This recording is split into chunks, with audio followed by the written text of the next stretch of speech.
Welcome to A View from the Summit, where we explore the unique relationships between animals and humans, whether it's an Olympic partner or couch buddy, a working companion or unique pet, a world champion or someone you think the world of. Join us for a look at animals in our lives. Brought to you by Summit Animal Health. Welcome, ladies and gentlemen, to another View from the Summit. My name is Steve Searcy. I'm your co-host, and man, I just have to, I don't know how to say this tactfully, but we have a crazy person as a guest today who plays with things with big teeth, and she's a crazy lady. But I get to, before we talk to her, I get to introduce my co-host, Robin Benson, way up there north, just this far from the border of Canada, really this far where it's cold and dreary, but somehow her smile makes it all worthwhile. Oh, Steve, you're a poet and you didn't know it. I Thank tell you. you, it was an accident. It was an accident. Oh, it's great to be here. Thank you so much. And yeah, my husband and daughter and I have a working cattle ranch in northwestern Minnesota. And it's actually warmer than normal. The sun's out. We're above freezing, which is way different than normal for this time of year.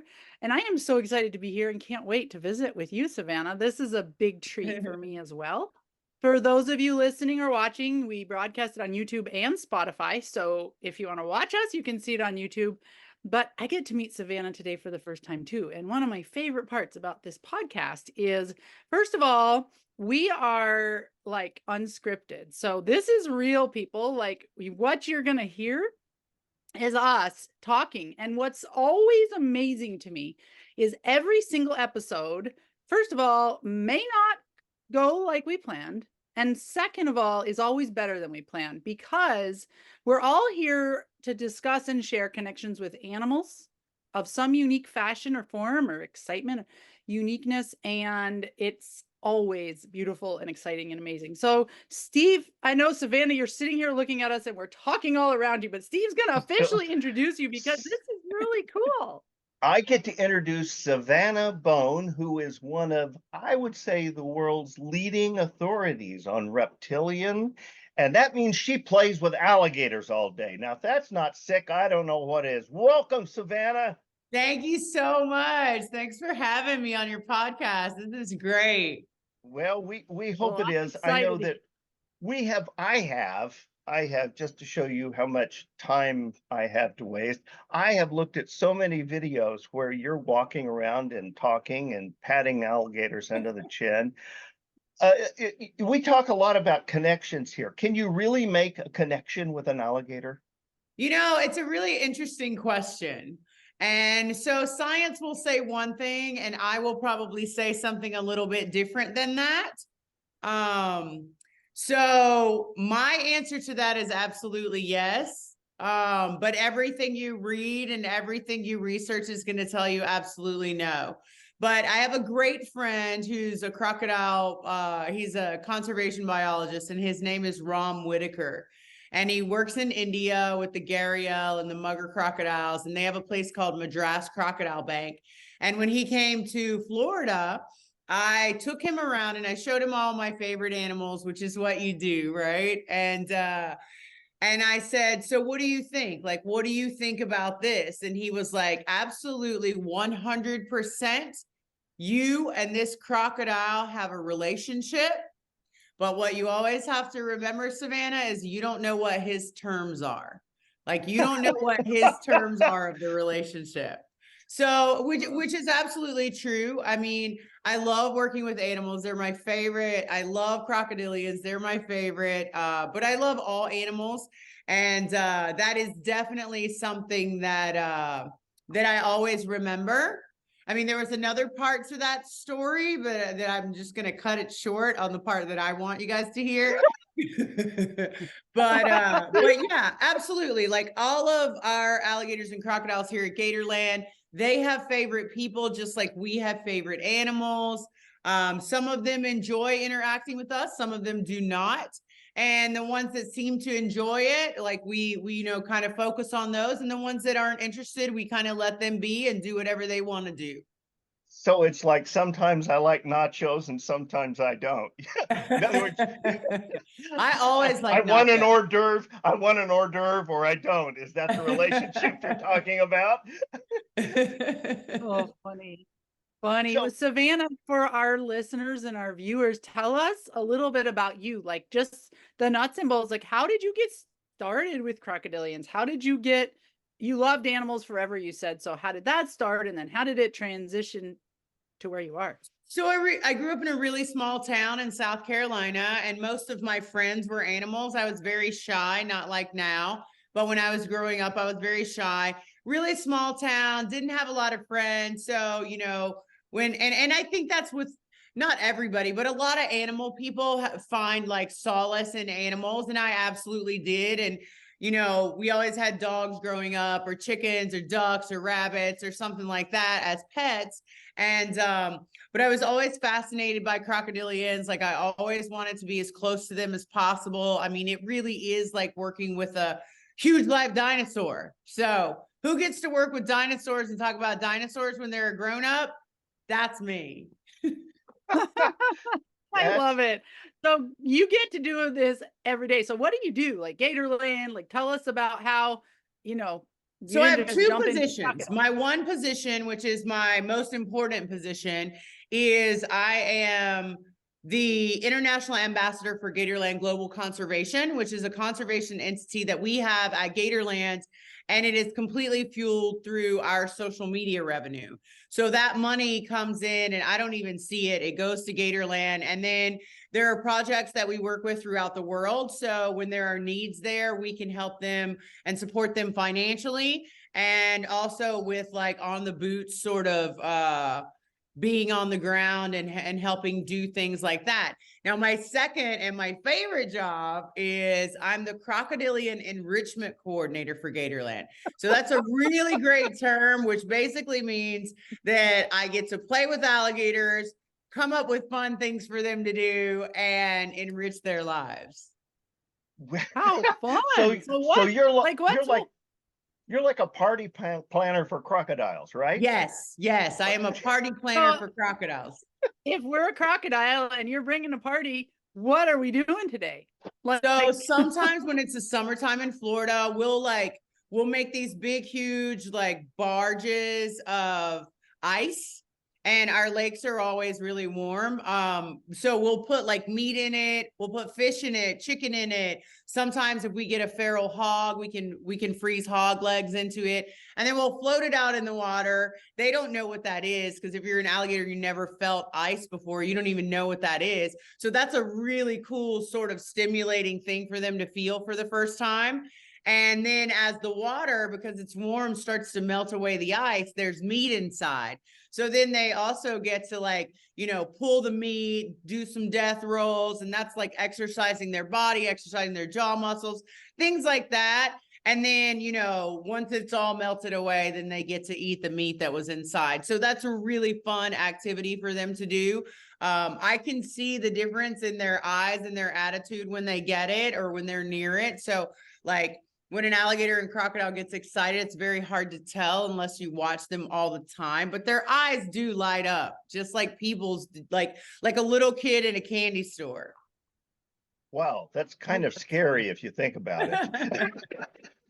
Wow. I mean, we do other games. Like we play a game called Don't Get Bit, which is basically where we all kind of jump into a habitat at the same time, right? Which, because, you know, an alligator or crocodile is going to encounter things in the wild, like a boat going by or people swimming or, you know, loud music from a party on the beach shore and things like that. So like we'll all kind of jump in at the same time, and then we'll throw pieces of meat at each other and let them chase us back and forth. And then the goal always is to not get bit. Come on.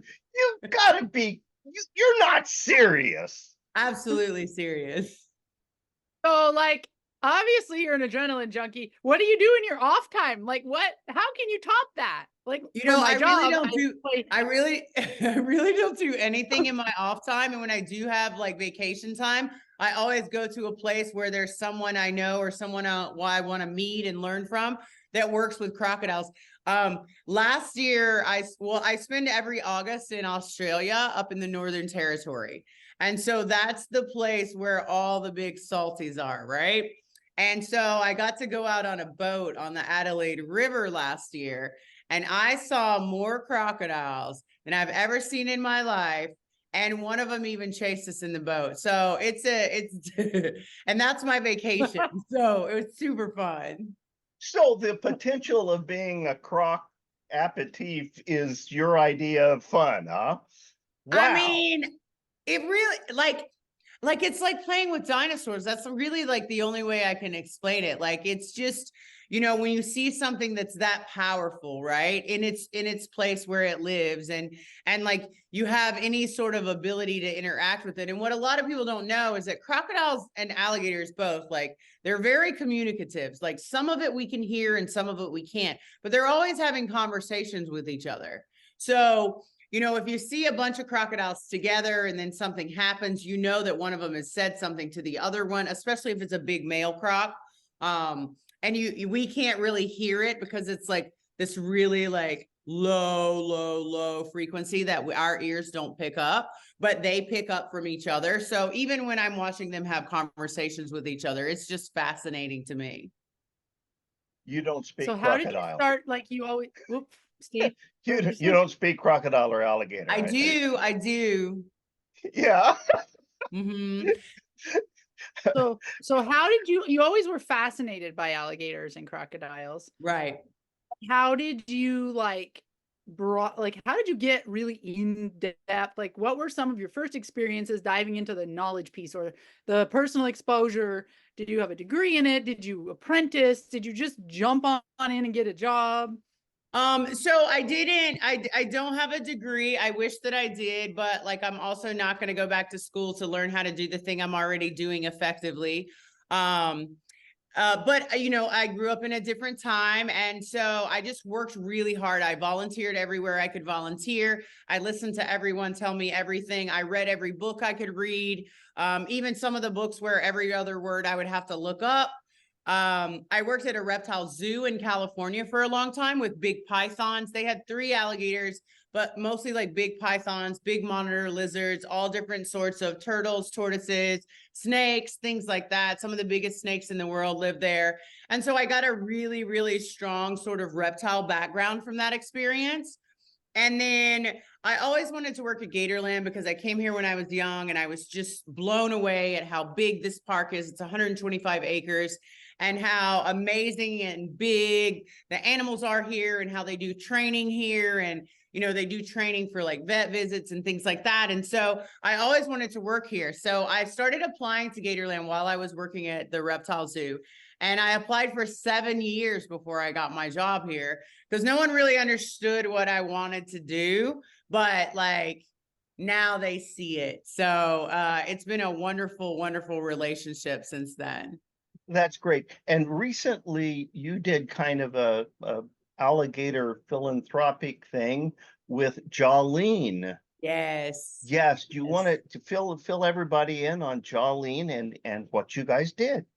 So our part of our Gatorland Global Conservation is that we take in big alligators that get trapped in the state of Florida. So the way the laws work in Florida is people feed wild alligators even though it's illegal. When they feed wild alligators lose their fear of humans. Then they start approaching humans for food. And that's when dangerous things happen. You know, pets can go missing, you know, obviously like any sort of thing like that. Humans can get injured or even killed in scenarios like that. So we have a program so that if these big alligators that have been minding their own business, they're, you know, they've been living in the same pond all their life. Well, Florida loves to develop. And then all of a sudden there's an apartment complex around them, right?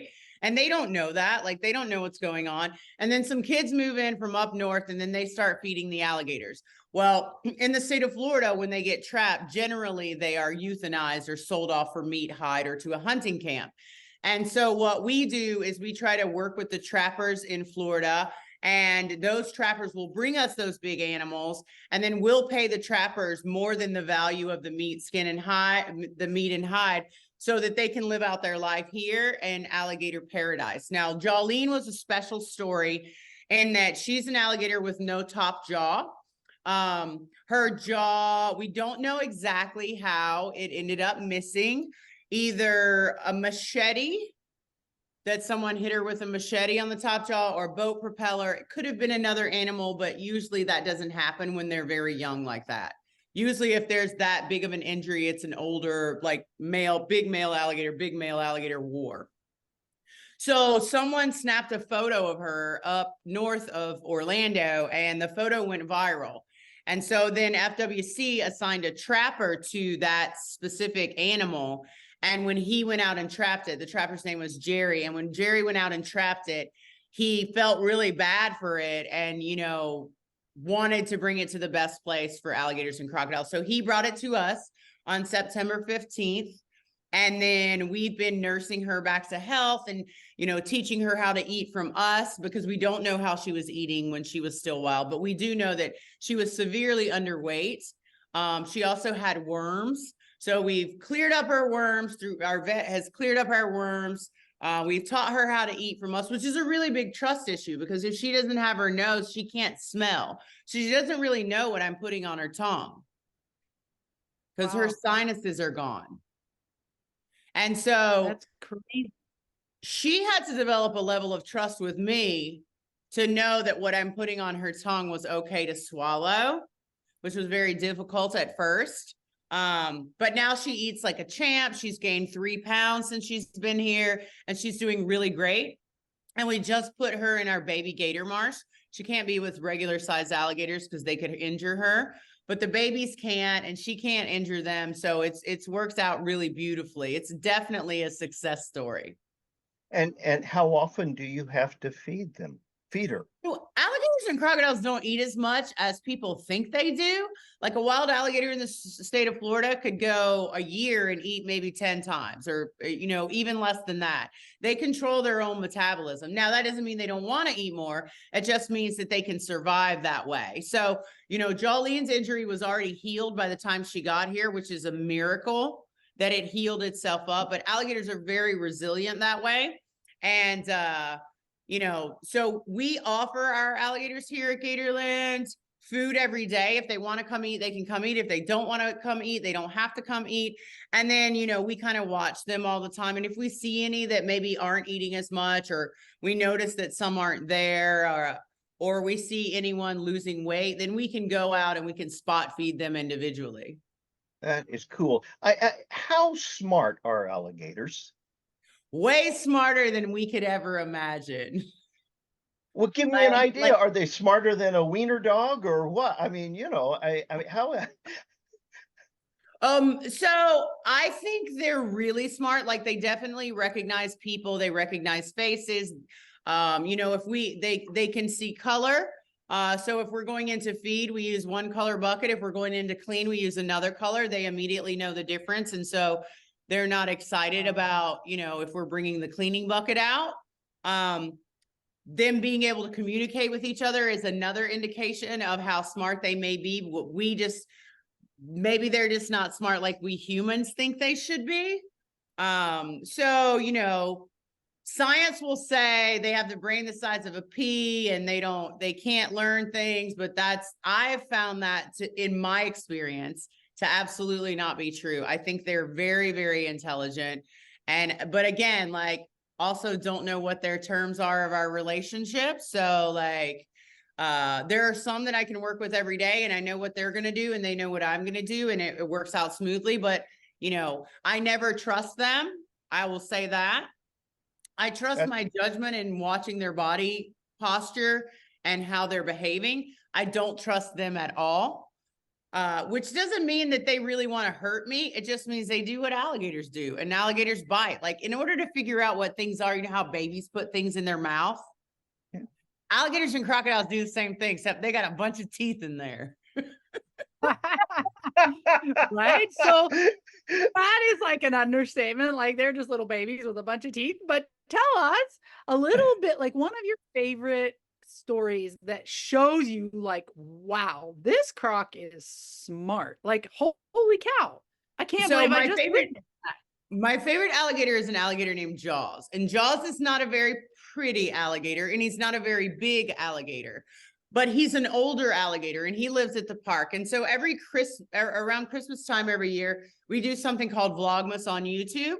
And that's where we go throughout the park and we do 25 videos in 25 days. So it's like an advent calendar of animals at Gatorland.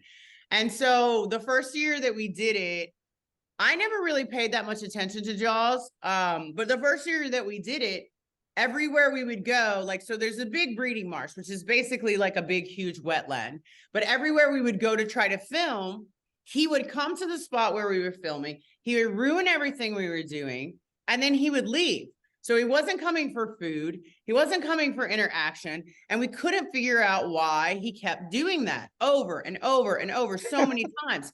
So towards the end of Vlogmas, I was like, okay, you know what? Like, clearly this alligator wants something. I don't know what it is he wants, but he wants something because he keeps showing up and he keeps showing up.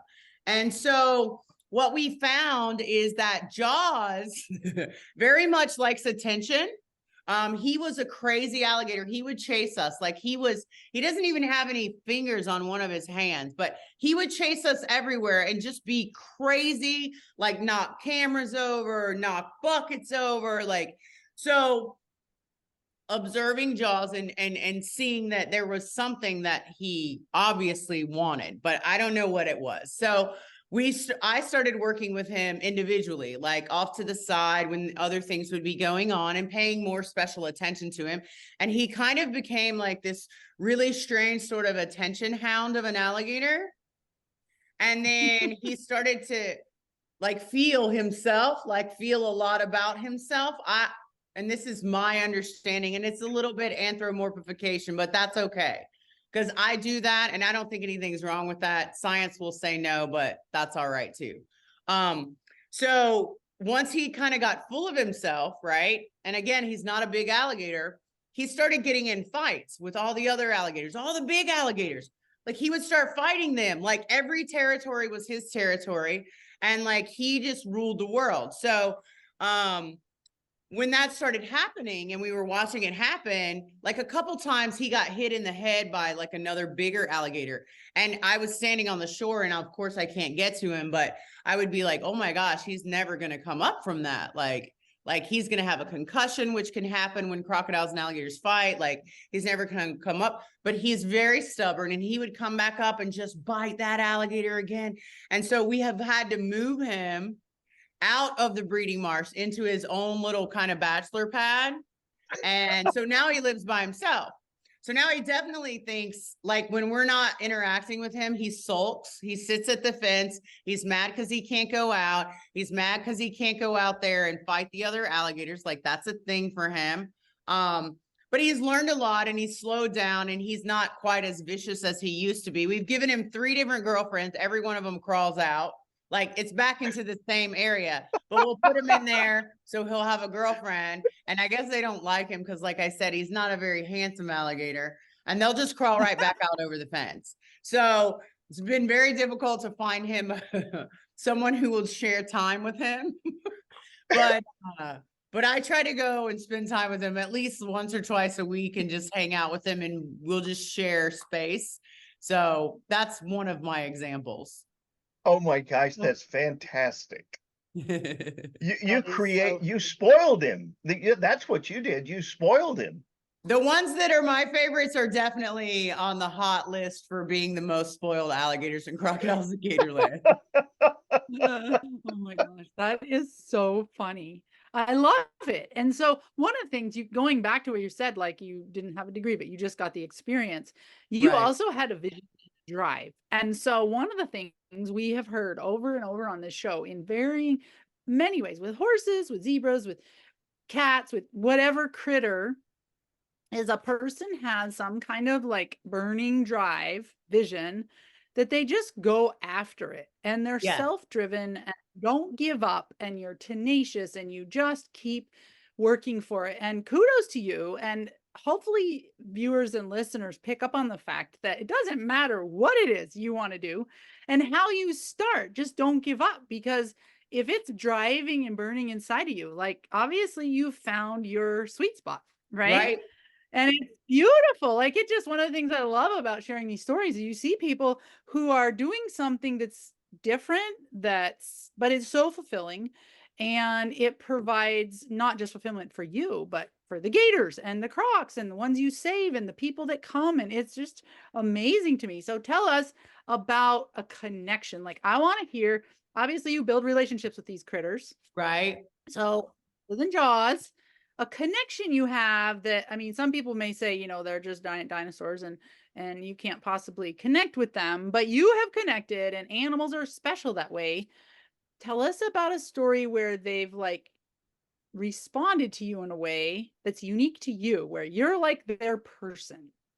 So I'm definitely Jaws's person because for two reasons. One, because nobody else wants to be Jaws's person, and two, because I do the most work with them. And we have a big saltwater crocodile. So I love saltwater crocodiles, but they weren't my favorite when I came to work here at Gatorland. And you're right at what you said about a vision, because in the 7 years that I was applying to work here, I was creating a vision of what I wanted to show the world, because I love Gatorland and they weren't really showing me the things I wanted to see. Like, I wanted to see how they were doing the training and how they were doing this and how they were doing that. So once I got my foot in the door, like, I just busted it open because I already had a plan, which has worked out really well in the 8 years that I've worked here now. But so there is a saltwater crocodile. And one of the first days I was here, I walked by a fence and he kind of shot out of the water at me. Now, I love Cuban crocodiles. They're my favorite species. They're nothing like saltwater crocodiles. But this specific crocodile kind of shot out of the water at me, and I kind of fell in love with him in that moment.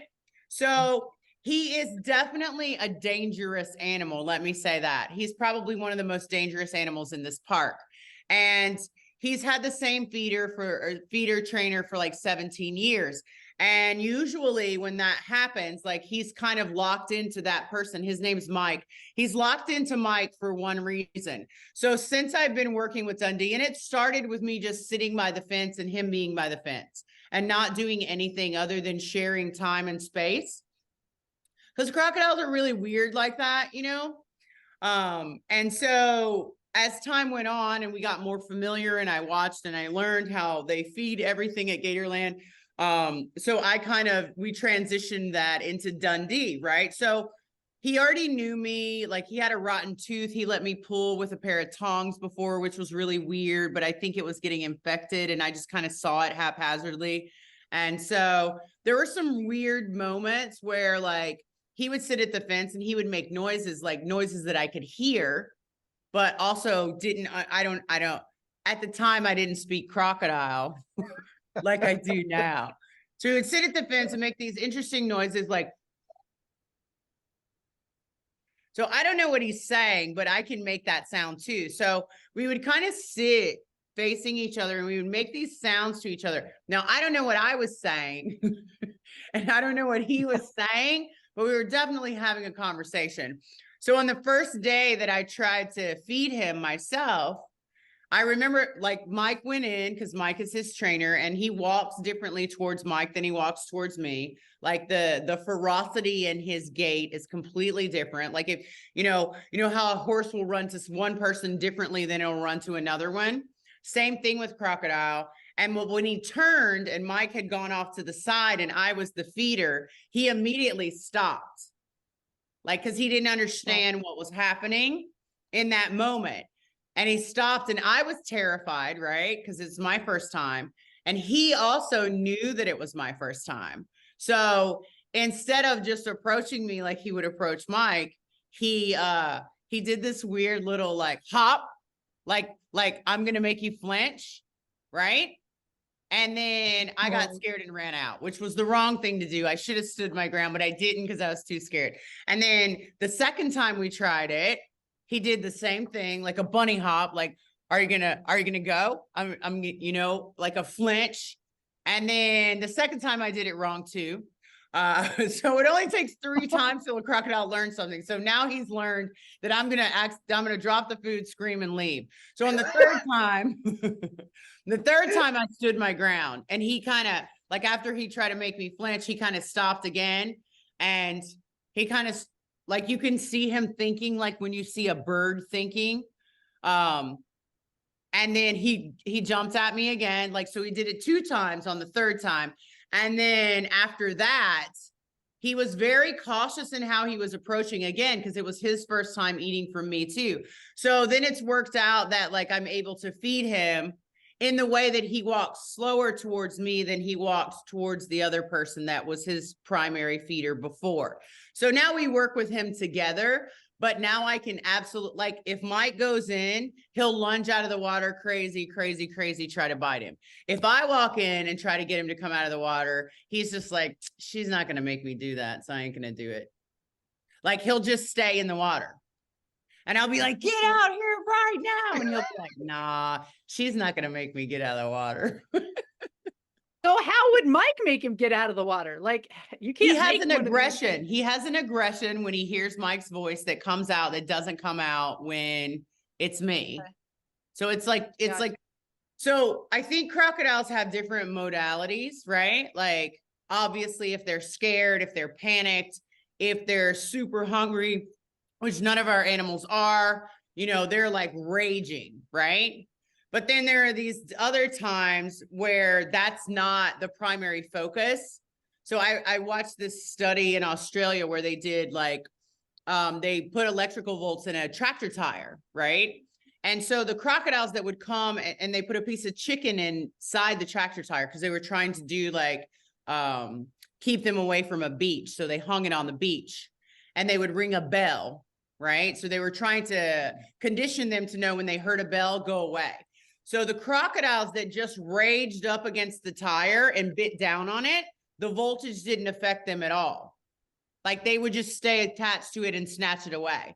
The crocodiles that came up slowly and inspected it, like with their nose, because they're smart and they were curious, as soon as it would touch the tire and get a little bit of the electricity, they would go away. They wouldn't try to lock down on the food. They didn't do any of those kinds of things. So I think there are different modalities in crocodiles depending on what's going on, who's around, whatever their mood is that day, which is also always hard to predict.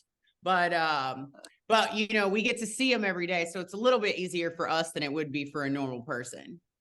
I think that crocodile proposed to you and you accepted when you were sitting there next to talking to each other. So I'll tell you the rest of the thing my friend Rom said. Rom said, hey, you absolutely have a relationship with this crocodile and you don't know what his terms are. And I have seen too many dead bodies to encourage you to continue it. So that's the rest of the story that I didn't tell you in the beginning. But, you know, I think it's only human nature to try to, like, develop relationships with animals. And luckily I work for a park that encourages that. Like, we have a person that works here named Mike Heilman. That's the same Mike I was telling you about. And he has a Nile crocodile that he can call up onto a rock and it'll sit itself up on the rock with its head. And then it eats. And then as soon as it eats, it'll put its chin up like this and he can scratch it on the chin. And it's one of the most amazing things I've ever seen. But it's only Mike and it's only this crocodile and all the circumstances have to be right. Well, there is that one, I don't know, it's on YouTube where this fisherman saved this crocodile and now the guy gets in the water with this huge animal and it swims right up to him and they just hang out there. Have you seen that? It's in like I have it's Poncho and Cheeto. Yes. And the crocodile has since passed away, unfortunately, but that man saved that crocodile and it was an American crocodile. So when I say American crocodile, I mean like Central America, but it was an American crocodile and American crocodiles are a little bit different in that they're more mild-mannered crocodile. They get really big. The crocodiles that live in Florida are American crocodiles. There's only been like maybe one incident of where somebody jumped in a canal on top of one and got hurt, but like they're not man-eaters. Like you never hear about things like that happening. They're a different kind of crocodile. Saltwater crocodile, super hot-tempered crocodile.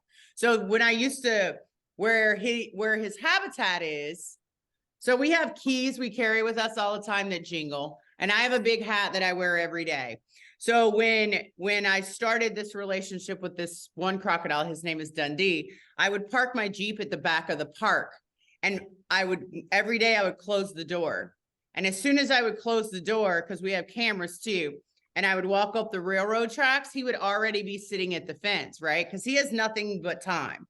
So he's learning everything that I do, because that's how you catch your prey, right?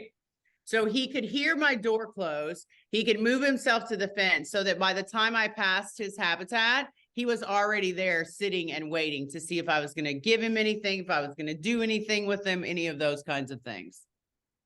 Wow. Like he knows when I'm coming. You can't sneak up on them. Well, I think that's really, I mean, but like you say, you have to learn your prey. So right.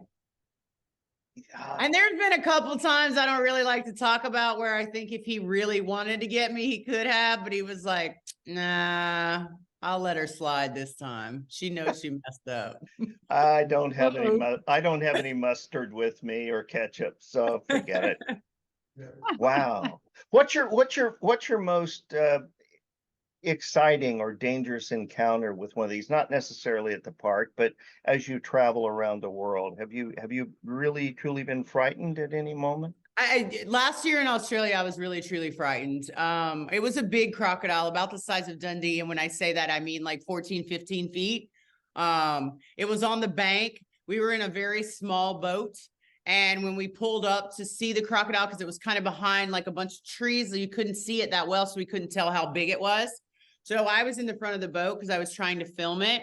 And we pulled the boat up to this little mud flat. He powered out from behind the trees, went underneath the boat. When he went underneath the boat, by the time I turned around, he was back at the engine of the boat. And when I turned around to scream, hey, he's right there. He's right there. I tripped. And when I tripped in the boat, I had to grab the side of the front of the boat. When I grabbed the side, and this crocodile is bigger than the boat I'm in. So when I grabbed the side, my hand actually went out of the boat. And as I was getting myself back up, he had come from the engine all the way back up to the front and was right beside where my arm was. And then I just pulled it in and I screamed, go, go, go, go, go. So we take the boat off and he's following the boat, intentionally following the boat. And there's no doubt that these animals that are wild crocodiles in Australia, they definitely see you as a prey item. The crocodiles in Florida don't, alligators in Florida don't.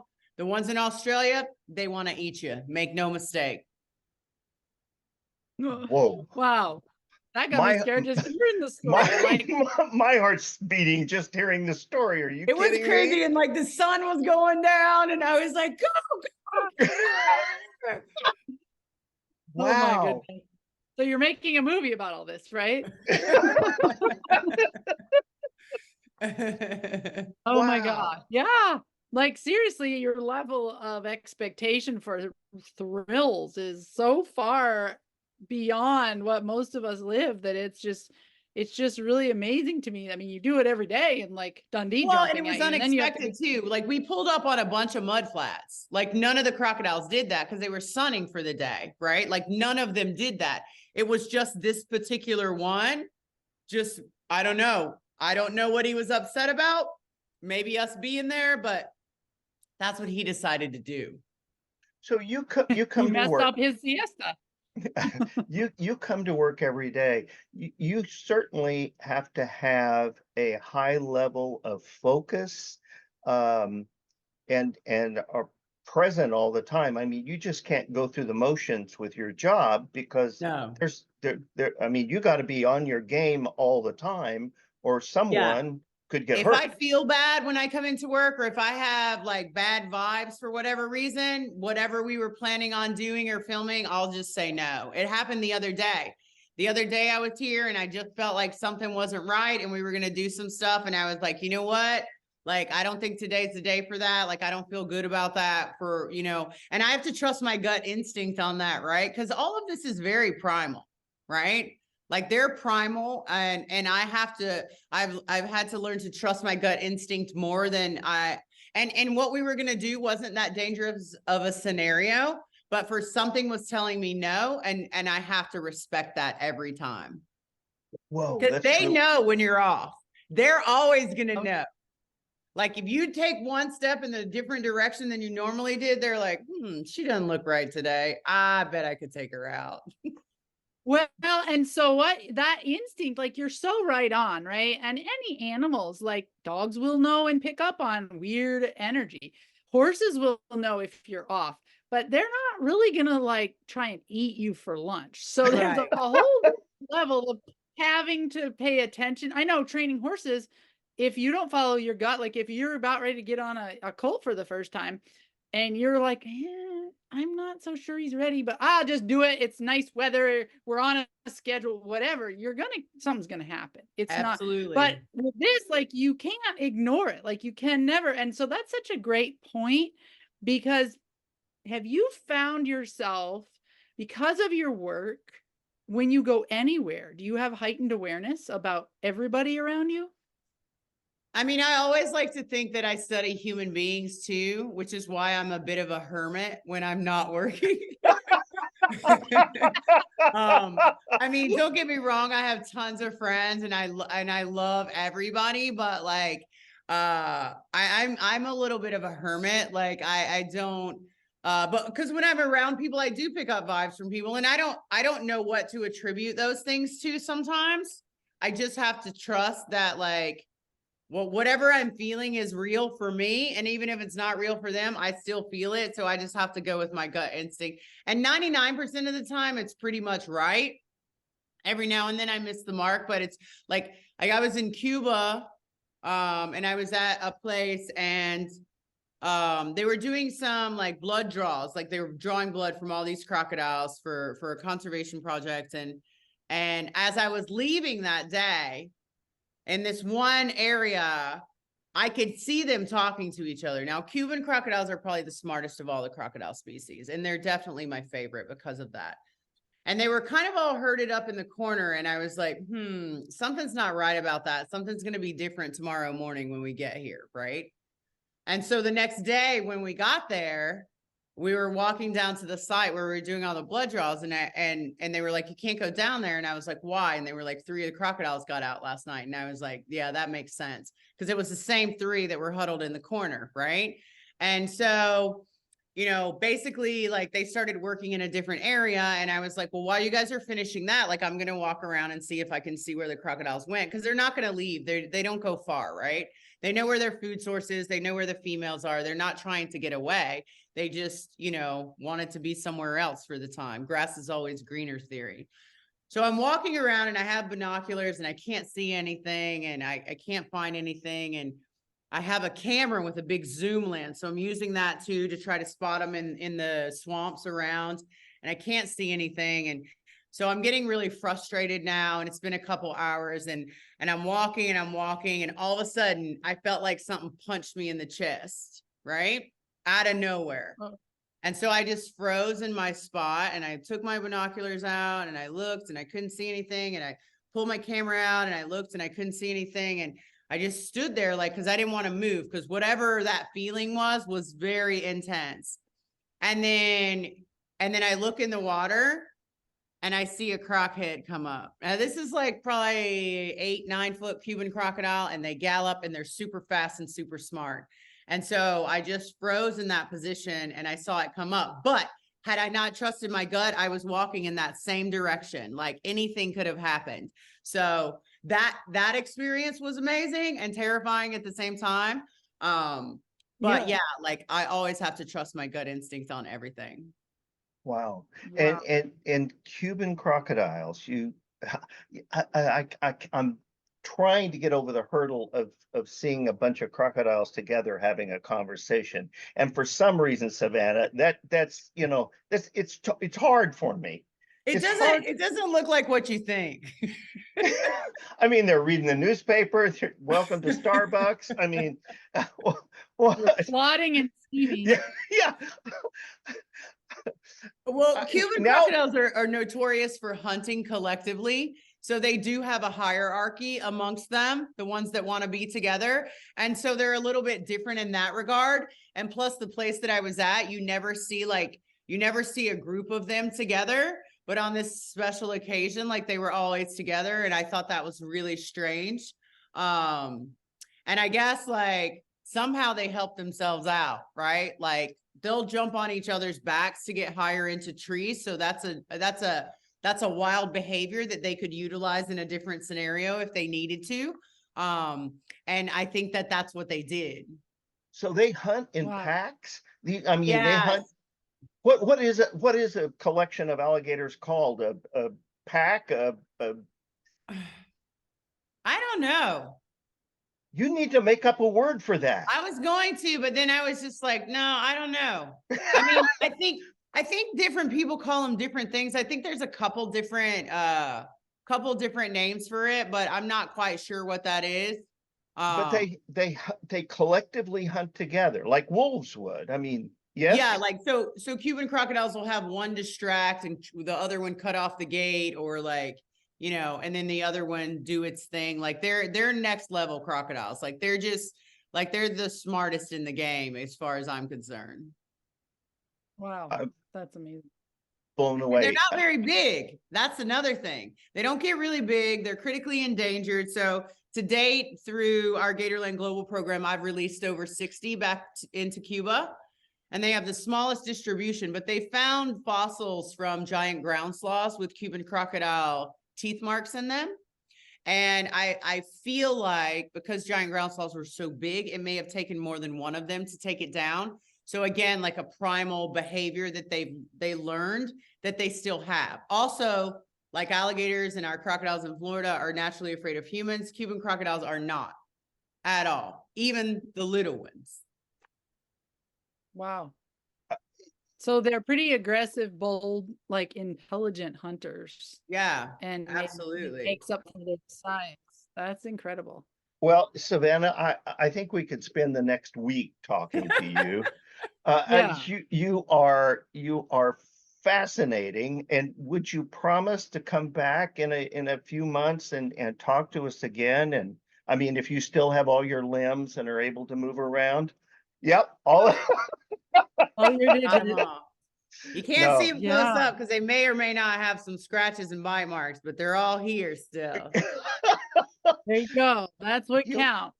You know, when I introduced you, I said, "Crazy lady." I think that I was correct, you know, but well, I mean, I actually love. No, I love your. I don't call it crazy. I love the fact that you're so in tune with your passion. Like you have the. I mean, crazy in a fun sense, but man, it like is so intriguing to me, and I've learned so much about crocodilians, but also it just fascinates me and it does my heart good. It's one of my favorite passions as Steve, to see a human pursuing what lights them up. And obviously, like you've been working at Gatorland for 15 years, but in your mind, you've been doing stuff with them for 15 years. And like, that's so admirable. And man, it blows me away and it makes my heart so happy to see you doing it. I've learned so much and you can feel your true energy. They're like so lucky to have you, these little big critters, right? I think the alligators and crocodiles definitely have a way more exciting life since I've been employed here.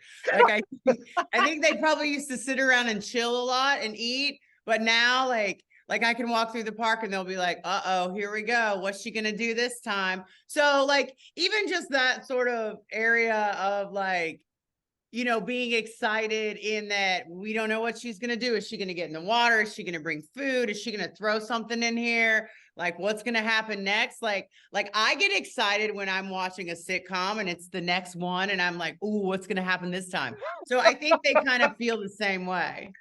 That is so one last question. Cool. I know, it's so cool. One last question. Like Steve said, we could talk forever. This is like so much fun. It's like, anyway, I'm having a blast. I hope you are too. But one last question. When you show up, you're bringing the party. Yeah. And these are primal beings.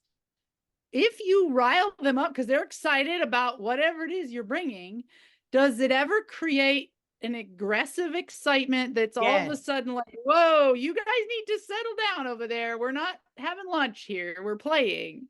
Absolutely. So I've talked to a lot of crocodile people in my life, and And so one of the trainers that I met in Australia, I had a conversation with him because I saw him do something with a wild saltwater crocodile that I had never seen before. Like he had his hand on its nose, and I just finally was like, I don't understand how you're doing that. Like what you're doing is impossible. Like you have to explain to me what's happening. And he basically said, like, the energy that you go in with is the energy they're going to give back to you. And that's the same with humans. That's the same with all animals. Like if you come home from work and you had a bad day, your dog's going to be like, well, she's here, but she's sad, so it's going to sit on your lap. If you come home from work and you're like, oh my God, I'm so excited to see my puppy, it's going to jump all over you, and it's going to be the whole same thing. So, you know, everything kind of matches energy in the big universe that we live in. And so there are times that when I go in, I'm very quiet because I'm trying to get them to stay calm.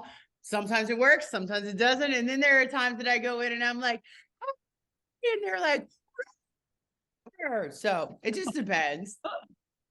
That's so awesome, man. Like being able to stir up the emotions of these prehistoric beasts. It's so cool. It is so cool.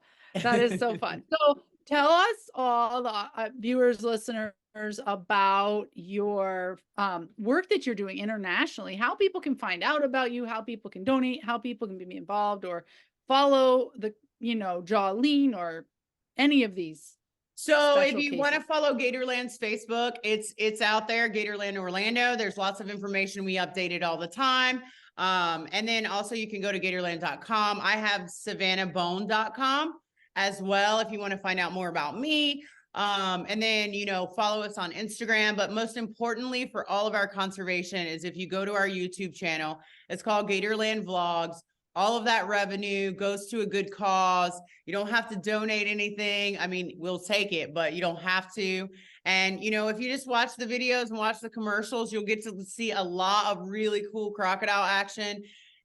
Get to know all of our animals have names. All of our animals have different keepers. We have cats here. We have baby panthers here. Like we have all kinds of animals here. There's something for everyone. We have a blind alligator that is just like, he's just the coolest thing ever. His name is Scuba Steve. Like he follows us based on what he hears from us.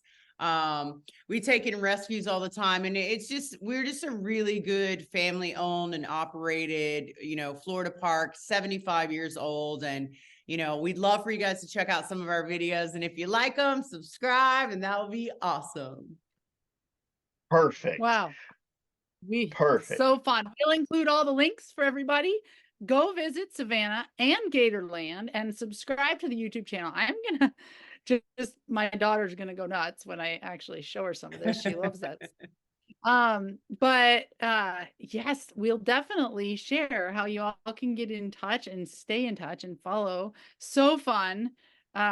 Steve, my mind is blown. This has been such a blast. My mind is blown too. Thank you, Savannah. Yeah, I mean, this has just truly been great, and I hope you will consider coming back sometime. Oh, absolutely. Thank you so much. Just let me know and we'll schedule it out, and it'll be great. It's truly fascinating. Absolutely fascinating. And I'm I don't know where Dr. Farmer fits into this. Okay. Well, our major they're sponsor. a title sponsor. So Well, Dr. Farmer is amazing. She's one of my heroes, and shout out to her for setting all this up. Like, love her to death. She's a good one. I'll tell you what. Absolutely. Thank you and so we're much, really Savannah. Supportive. Yeah. Summit Animal Health is sorry. I was just going to say they're our title sponsor, Summit Animal Health, and we are so grateful for you. Thank you, Steve. We'll wrap up. Savannah, go ahead. All right. Oh, no, I was just going to say thanks for having me, and it's been really fun, and I appreciate you guys. All right. Thank you, ladies and gentlemen, for joining us. Stay out of the water. You've heard why you should. Don't go near the pond at all. We'll see you next week at another View from the Summit. This program is made possible by Summit Animal Health. If you have a dog, cat, or horse with mobility issues, Summit Animal Health has the all-natural, drug-free solution that comes with a satisfaction guarantee. Summit Animal Health products are used by Olympic gold medal equestrians, leading rodeo stars, professional dog trainers and handlers, and people just like you. Whether working companion or couch potato, Summit Animal Health can keep them moving. Check them out online at summitanimals.com. New to Summit? Use the code VIEW15 and receive 15% off your initial order. We'll see you next week for another View from the Summit.